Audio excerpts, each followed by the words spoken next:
The US Space Agency, NASA, has released the most detailed survey yet of polar ice melting. This animation shows the north of Greenland. The red areas show ice loss, the blue snowfall that's adding to the ice.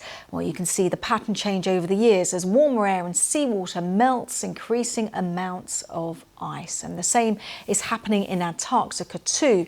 After 14 years, the melt has added nearly 1.5 centimetres to sea levels around the world. Well, our science correspondent Jonathan Amos has been covering this story for us, and it just goes to show these images just how serious the situation is, Jonathan.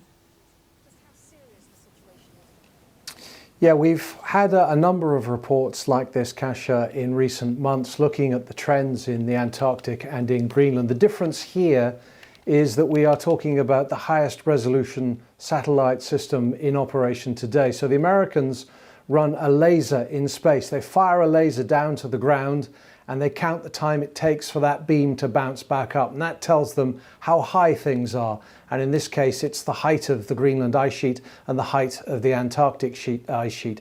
And they've done that since 16 years now, back to about 2003. And in that time, they've been able to track the trends to see how much these ice sheets are losing. And in the case of Greenland, it's about 200 gigatons a year. And in the case of the Antarctic, it's 118 gigatons a year. If you don't understand what a gigaton is, Kasia, it's equivalent to the amount of water you need to fill 400,000 Olympic-sized swimming pools. So it's a lot.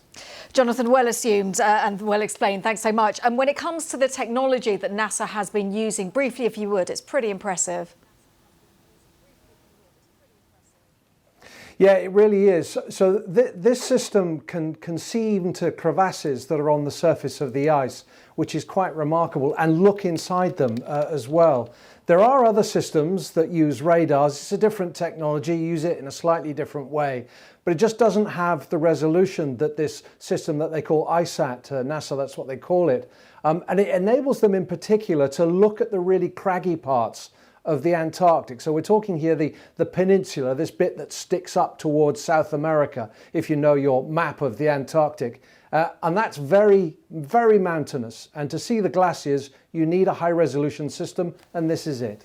Jonathan, thanks so much. Jonathan's article is on our website. It's really worth just checking that out because it's very impressive, although sad news there. Thank you so much. I'll be back shortly.